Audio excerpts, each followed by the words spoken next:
What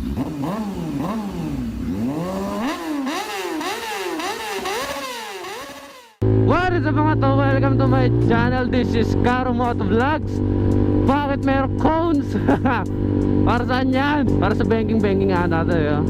So for today's vlog, ang vlog natin is about sa pros and cons ng aking full system exhaust. So ginawaan ko siya ng pros and cons. So let's go! Kung gusto mo magpa full system exhaust, maglalabas ka ng pera. Cons siya kasi mabawasan yung ipon mo, mabawasan yung pera mo, mabawasan yung budget mo, di ba? So kinonsider ko siya as cons. So hindi naman talaga sobrang cons dahil normal naman yun give and take. So kapag ka meron kang gusto, bibilin mo, babayaran mo. So yun yung natin, unang cons natin, no? Oh, sir! A few moments later. So shout out lakay maplers. Woo! So ikalawang cons. So meron tayong tinatawag na magbabagal tayo sa mga tahimik na kalsada, no? Alam naman natin may mga lugar talaga na sadyang tahimik yung lugar, sadyang peaceful yung pamumuhay nila, no? May mga lugar kasi na ang mga nakatira is medyo elders na, medyo matatanda na. Yung mga lugar na maraming bata na natutulog tuwing tanghali. So hindi lahat ng lugar pwede tayo magbomba-bomba. Hindi lahat ng lugar pwede tayong, alam mo yun, magratrat. So mabawasan yung natin, yung pagiging walwal natin dahil mas maingay yung pipe natin Kailangan irespeto natin yung mga lugar na dadaanan natin na alam naman nating tahimik. So irespeto natin sila para irespeto nila tayo. At may mga lugar na alam niyo na, di ba, dito sa Pilipinas pagka medyo liblib, may mga nakatira dyan na hindi natin nakikita. What? So totoo yun mga tol, totoo yun. May mga lugar na ang mga nakatira is hindi natin nakikita, no? So paano kaya nangyayari yun, no? Mga lugar na hindi natin nakikita ang nakatira. Oh, banking.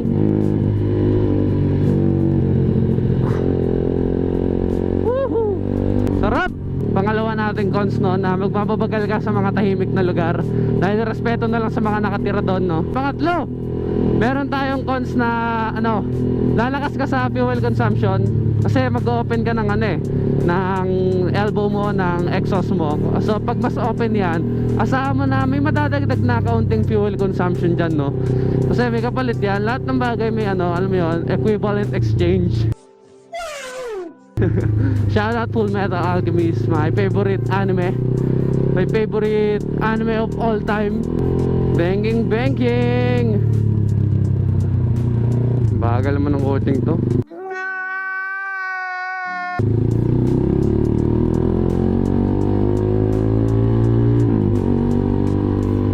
So ayun, pangatlo is yun nga, mababawasan yung mileage mo dahil open yan So pagka nag-open ka, asahan mo na mas malakas kumonsumo, pero hindi naman sobrang lakas ng diferensya.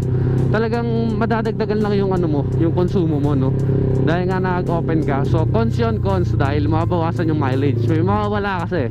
Pero meron naman yung kapalit mamaya sa pros. So may siya, may madadagdag din naman. Then pang-apat. So pang-apat tayo is mahihirapan ka magparehistro, no? Dahil hindi to sa lahat ng motor. Dahil hindi lahat ng motor is katulad ng say 200S ko na ang stock muffler niya is full system exhaust. What? May mga motor kasi na hindi ay tanga. Full system exhaust. Hindi lahat ng mufflers na stock is slip-ons o yung tinatawag natin na canister type. Yung disoksok lang siya. So swerte tayo dahil yung say 200S ganun yung niya, yung muffler niya, no? So tatanggalin ba? Sa madaling salita, tatanggalin. Pwede mo siyang tanggalin, pwede mo siyang ikabit, pwede mo siyang palitan. So ang cons lang natin dito is alam mo yun, kasi nagpabigal po tayo yung stock natin mas maliit yung butas nun. Kapag ka nagparehistro ka, hindi tatanggapin yung aftermarket na pipe hindi tatanggapin yun. Hindi allowed na i-rehistro ang may mga aftermarket na exhaust dahil nakasaad yun sa batas ng LTO dito sa Pilipinas. Pero sa ibang bansa wala namang ganun Wala namang batas na nagsasabing bawal ka mag aftermarket. Wala namang ganun sa ibang bansa ha, pero dito sa atin wala kang no choice kundi sumunod, no? Kaya kapag magpaparehistro ka, kailangan ang muffler mo is stock. Ay grabe, traffic pala dito. Hindi ka pwede magparehistro ng hindi stock. So cons dito is gagastos ka ulit. Dahil para makapagparehistro ka, yung muffler mo is papalakayan mo ng butas. So ipapakalkal mo ng bahagya para pumasok dun sa big elbow na 50mm. So cons siya dahil yun nga, may gagastusin ka na naman. At isa pa, hindi lahat ng motor is naka slip-ons na muffler. So yun ang malaking cons talaga.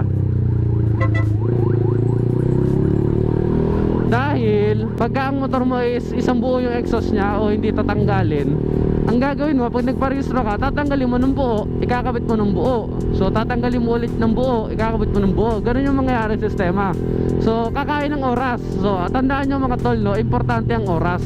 Kaya hanggat maaari, kung may mga gagawin ka, lagyan mo ng oras, no, lalo na pag sa motor, lalo na pag sa maintenance. Huwag ka magpabara-bara ng maintenance na pwede na yan. Sa maintenance dapat siguraduhin mong ligtas ka, dapat siguraduhin mong ligtas kayo ng motor mo, ba? So hindi pa pinapayaan nito kahit kailan. Napakabait nito, Johnsa. Maraming salamat sa lahat ng mga sumusuporta. Isang malaking cons yun dahil gagastos ka ulit para makapagparehistro ka ng maayos, no? Kasi papakalkal mo yung exhaust mo. Then ikaw uli. Ito yung pinaka malalang cons niya, no? Dahil kapag aftermarket ang pipe mo o ang exhaust mo, takaw sita. Yun talaga yung pinaka cons nun pag nag aftermarket ka. Takaw sita yung exhaust dahil yun nga, iba na itsura, iba na tunog, di ba? Alam naman natin yan eh. Woo!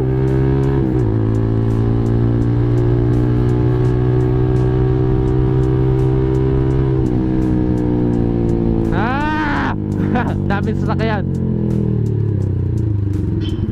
Sabi na, mayroong sasakyan dun eh. So yun, nakakasita siya dahil iba na nga itsura nung ating exhaust. Kahit sabihin pa natin na maganda yung performance niya, alam mo yun, may mga enforcer kasi na kahit pasok naman sa decibels ng LTO, huliin ka. So wala tayong magagawa. Yun talaga yung pinakamalaki niyang cons, no? Takaw sita, takaw huli, takaw ticket. Kung may panikit ka naman, okay lang, di ba? Kahit nagpa-straight pipe ka dyan, kahit wala kang catalytic o resonator dyan, di ba? Wala kang pake kung may panikit ka naman, kung may pera ka naman pambayad ng ticket, okay lang.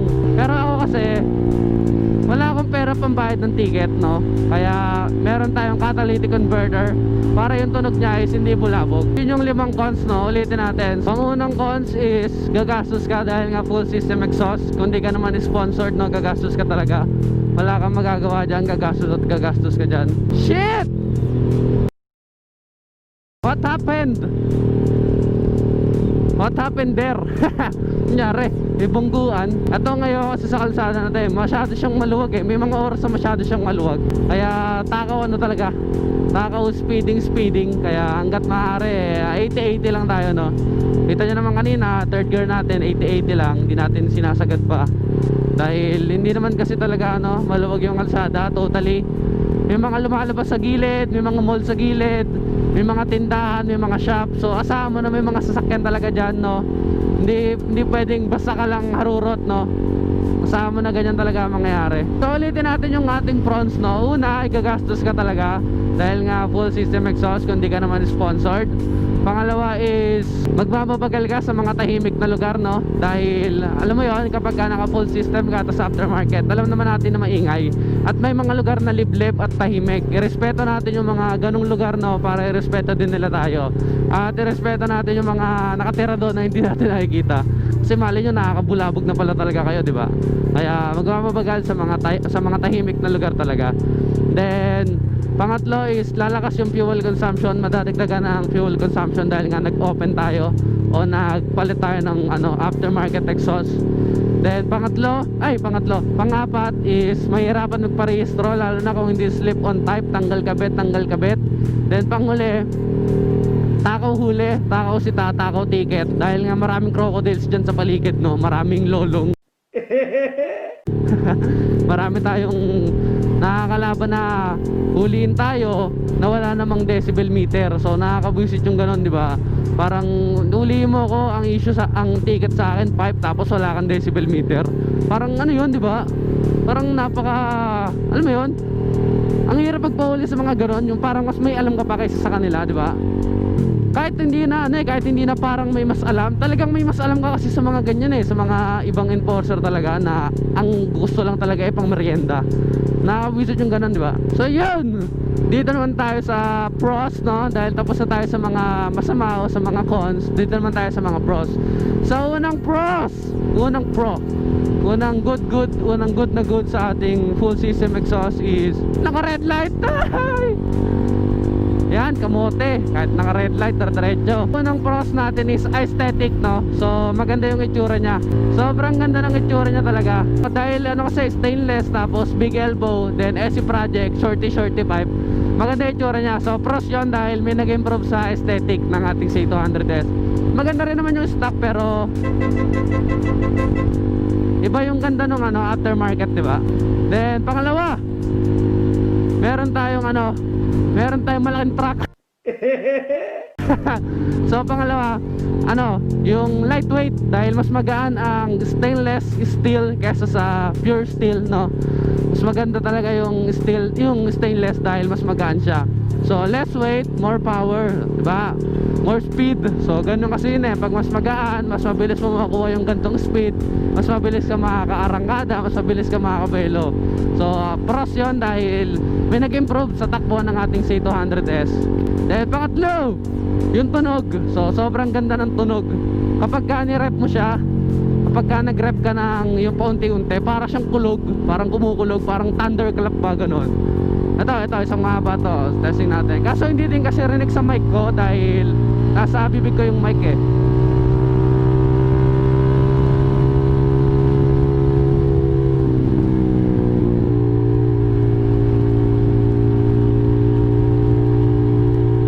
Yan, diba? Sobrang ingay.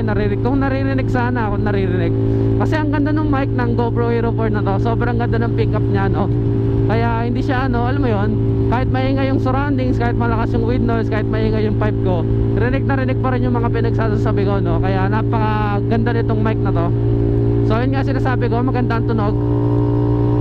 Yan o, narinig nyo, ang ganda ng tunog, diba? So pros yun dahil may nag-improve na naman sa ating C200S. Then ikaapat, meron tayo talagang talaga sobrang advantage, no? Dahil wala nang kalawang, di ba? Di na tayo magme-maintenance ng samurai na high-tech. Wala na tayo intindihan, di ba? Puro na lang, punas-punas, ligo-ligo, di ba? Sabon-sabon. Wala na tayong high-tech na mga nagagawin dahil puro na lang tayo. Puro linis na lang. Wala na tayong rust and corrosion. Yun. Or yun. Wala na tayong ganon dahil nga stainless na ang ating full system exhaust. Dito tayo, likod tayo dito. So panghuli, ito talaga yung pinakamagandang pros sa lahat. Mula sa naunang apat, ito yung pinakamagandang pros talaga. So mas nakakahinga yung makina natin, no? Dahil 200cc kasi. So yung stock kasi is pangit yung pagkakagawa. So totoo nga lang, straight pipe lang talaga yung stock nito. Kasi mukha lang siyang resonator yung nasa gitna, pero hindi talaga resonator yon. Lang yon, design lang ba para sabihin lang na may ganon. Kaya ang pangit ng stock. So pinaka maganda talagang pros is yun nga, mas nakakahinga yung makina natin. Yan o, mga ganyan o.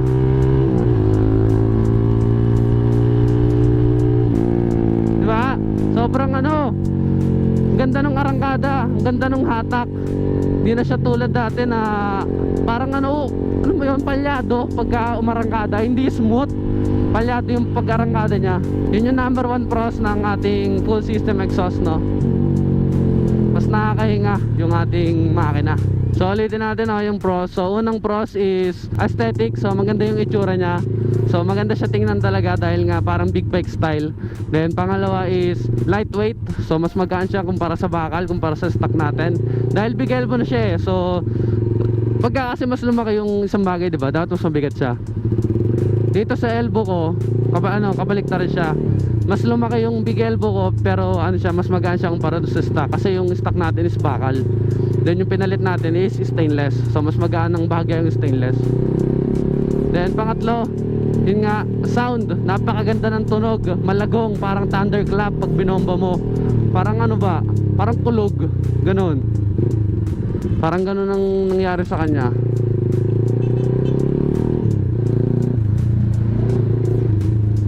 Then pangapat is, yun nga, wala na tayong intinding kalawang, wala na tayong isiping kalawang, wala na tayong, alam mo yun, wala na tayong spray ng high temp na samurai dahil wala nang kalawang ang stainless. Linis na lang, no, maintain para hindi madumihan ang ating stainless na big elbow. Then panguli, yung pinakamaganda talagang pros is nakahinga yung makina natin, no. Yung ating Z200S 200cc engine, single overhead cam, nakahinga siya kahit papano. Nakaluwag-luwag. Dahil nga big elbow na eh. Mas malaki na yung butas. Kaya mas okay siya kumpara sa stock. So yun lang naman ang ginawa kong pros and cons, no. Lahat ng nabanggit ko ay base lamang sa aking pansariling experience. Kaya kung hindi ka sangayon, feel free to share your comments sa comment section below. Nawa may napulot ka sa vlog na to, no. Sana may nabigay akong aral kahit papano, o may nasabi man lang akong tama. Dahil kasi yung mga na in-explain ko is ano, base sa pansarili ko talagang experience, no, sa naranasan ko. Yun lang naman yung pros and cons ng aking full system exhaust. So hindi ko sinasabing ganito yung pros and cons ng lahat ng full system exhaust. So sa akin, ganun yung nangyari. Yun yung pros and cons ko. So maraming salamat. Patuloy ka sumusuporta sa channel ko. Maraming salamat sa iyo. Please subscribe, like, comment, and share. So sa mga nanonood na hindi pa subscriber, kung di labag sa loob nyo, mag-subscribe kayo. So masaya lang naman ako sa ginagawa ko na to, no, dahil ride, video, salita. So nakakapagod kasi sa bahay dahil online class na. So dito ko na siguro tatapusin itong video. Maraming salamat. Karo Moto Vlogs. Ride smart, be safe, peace out.